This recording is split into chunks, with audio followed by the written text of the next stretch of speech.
What this whole system is leading towards, folks, is complete digital control of everybody and a merging of human beings with AI. And when you look at Elon Musk and some of the stuff he's been putting out, he's saying that it is necessary for us to merge with AI. It's going to be the only way to save us against AI completely taking over.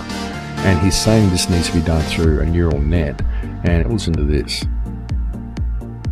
So I think if we can effectively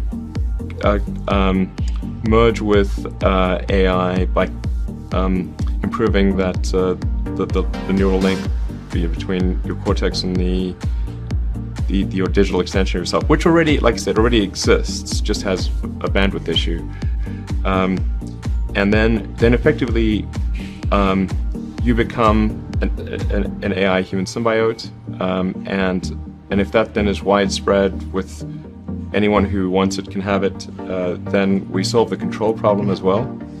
We don't have to worry about some sort of evil dictator AI, because kind of we are the AI collectively. It already exists, just has a bandwidth issue.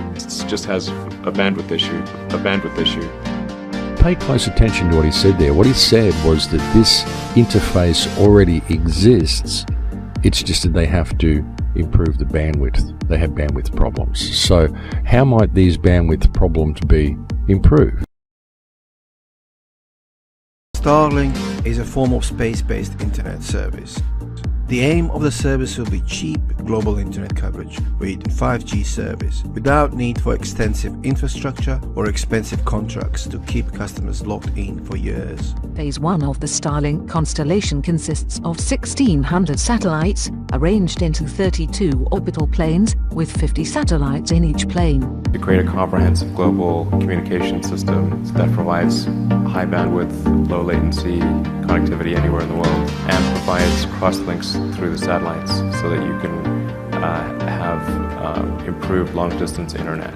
You can actually have a more direct path through space, and photons move faster. And depending upon what fiber optic material they're running through, photons actually move about 40 to 50% faster in vacuum than they do in fiber optic cables. It's likely that we will merge somehow or another with this sort of technology and it'll augment what we are now, or do you think it will replace us? From a long-term existential standpoint, that's like the purpose of Neuralink, is to create a high bandwidth interface to the brain such that we can be symbiotic with AI.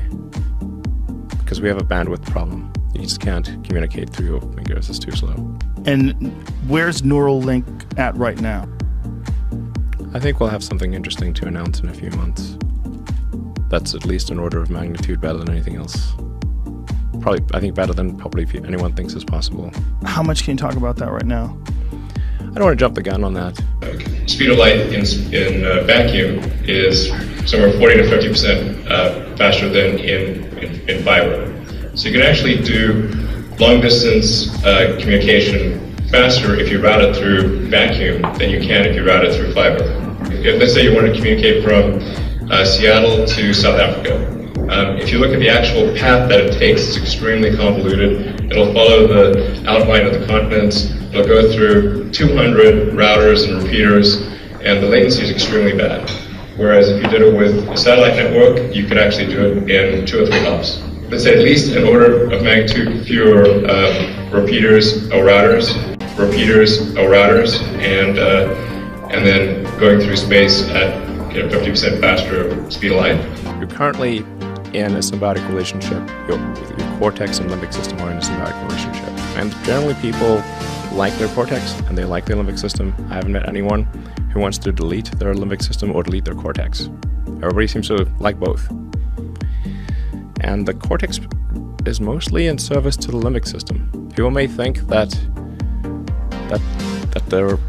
the thinking part of themselves is in charge, but it's mostly their limbic system that's in charge. And the cortex is trying to make the limbic system happy. That's what most of that computing power is oriented towards. How can I make the limbic system happy? That's what it's trying to do. Now, if we can have a third layer, which is the AI extension of yourself, that is also symbiotic. And there's enough bandwidth between the cortex and the AI extension of yourself such that the AI doesn't de facto separate, then that could be a problem. So the focus is going to be on creating a global communication system. This is quite an ambitious effort. So we're really talking about something which is, it's in the long term, it would be like rebuilding the internet in space. And the goal will be to have a majority of long-distance internet traffic go over this network, and about 10% of local consumer and business traffic.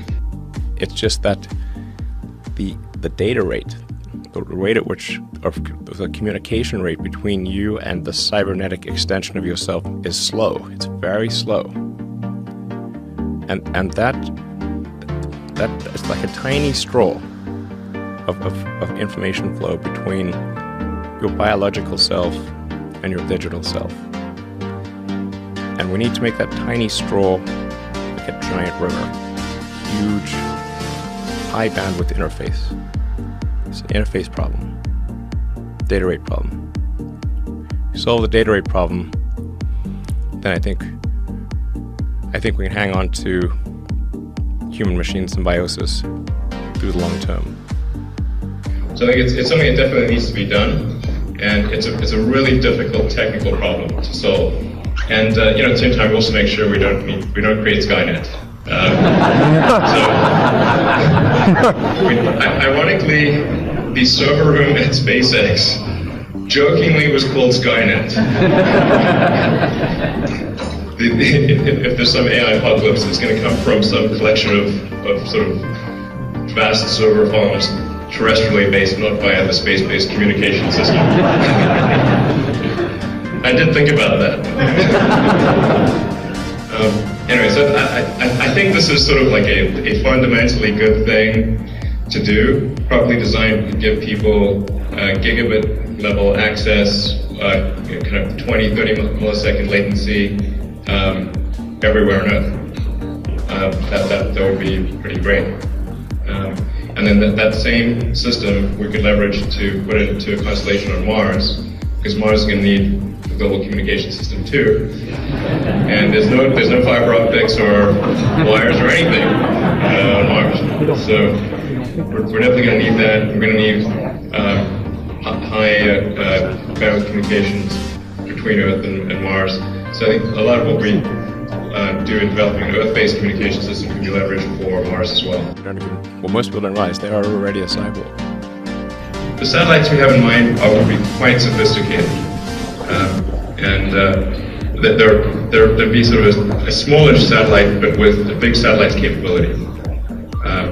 By smallish, I mean in the few 100 kilogram range. Well, it can't be free, because then we'll go out of business.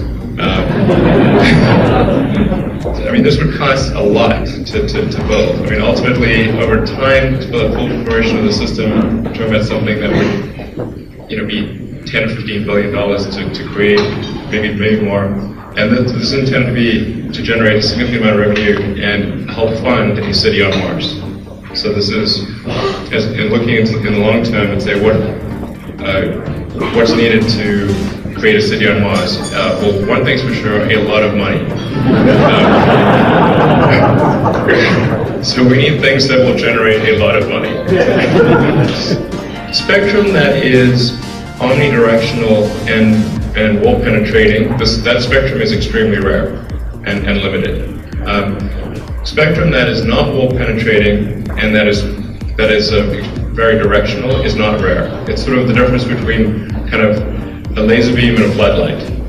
You can have like lots of laser beams, in the limit that would be sort of a real tight beam communication. There's high scarcity for cellular bandwidth. There is not high scarcity for space to Earth bandwidth. Iridium satellites, which was a sort of a mere 70, we're talking, more than order of magnitude larger volume. I mean, there may be some similarities to the way that the Iridium network was done, but in terms of the production, the way it's produced, it's going to be closer to the way that a car is produced or consumer electronics.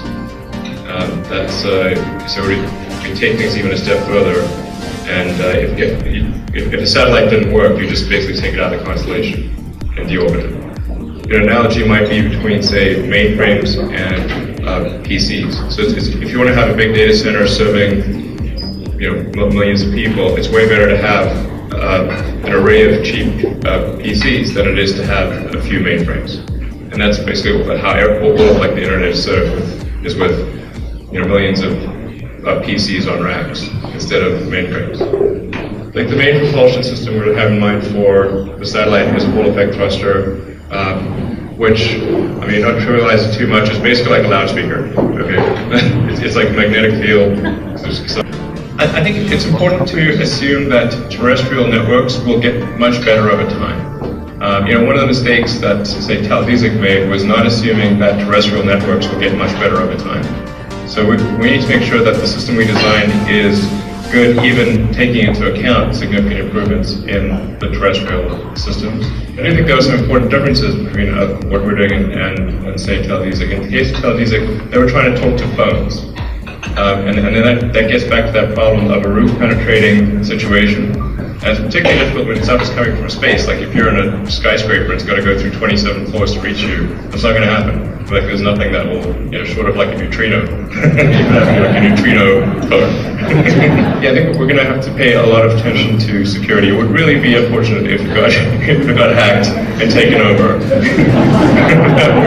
But it's going to require a lot of thought to make sure we are able to protect it from any hacking.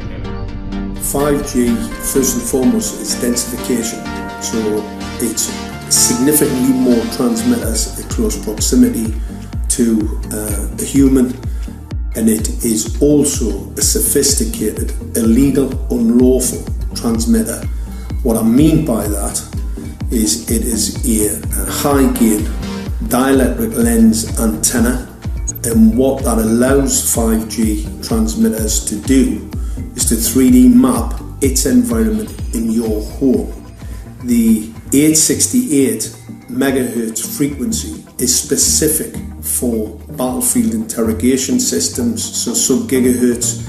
It allows the signal to travel through concrete brickwork with ease, and it can actually data gather. It is a target acquiring system. Phased array is basically radar off the battlefield. It is extremely good at identifying targets and being able to lock onto targets. And not only that, it can specifically target you as an individual. So any judge sitting on an interesting case, let's say, any lawyer, any barrister, anybody doing any work that is potentially controversial, your life could be at threat. So the antenna design that you currently have on top of these LED streetlights, masquerading as a control management system, is basically battlefield interrogation equipment. The first phased array unit was actually called Mammoth, used by the Germans during the Second World War to identify Allied aircraft. Obviously things have moved on significantly since then. So for those that don't know anything about Cern, Cern are the people that are behind the Large Hadron Collider, or Hadron Collider, I know there are different pronunciations. This is a project that stems several countries, under France, under Switzerland, teamed up with the United States. Well, they literally just announced in the last several days that they are going to build a new superconductor. This is already 26 miles in length, okay? And this one will be at least 52 miles in length, but may be even larger, and they're saying it's going to take decades. Now, publicly, CERN is about basically recreating the Big Bang and finding the quote-unquote Higgs boson particle, the God particle. And I believe they've announced that they've found it 3 or 4 times, only to retract those statements again and again. The question is that what they're really doing? And if that's what they're doing, why is there so much money behind it? You would assume that they're trying to do something else, harness a different energy source, study something different. And to have the stage of some of the largest global political leaders here is very telling. Now, this is going to couple back on a micro level with some of the other people that are here. Eric Schmidt on the steering committee. He's the, one of the people on the board of Alphabet, the shell corporation for Google. Now, he's coming out of an AI conference out in China. Now, what's very, very interesting to me, and what a lot of people won't understand when I say this, is that Goldman Sachs has an even larger presence here this year. Why is that important? Well, Goldman Sachs are literally the lead investors with Jeff Bezos of Amazon and Dapple in the quantum computers that Google and NASA use in conjunction with one another, called D-Wave computers. Okay, and I know a lot of people aren't familiar with what D-Wave is. In fact, I wasn't very familiar with what D-Wave is or what a quantum computer itself is. Okay, in fact, it's very perplexing for somebody like us to even discuss these things. But in the appreciation of dexterity, Google and NASA put out a joint commercial where they promoted these D-Wave computers and quantum computers basically as a way to create better and better AI.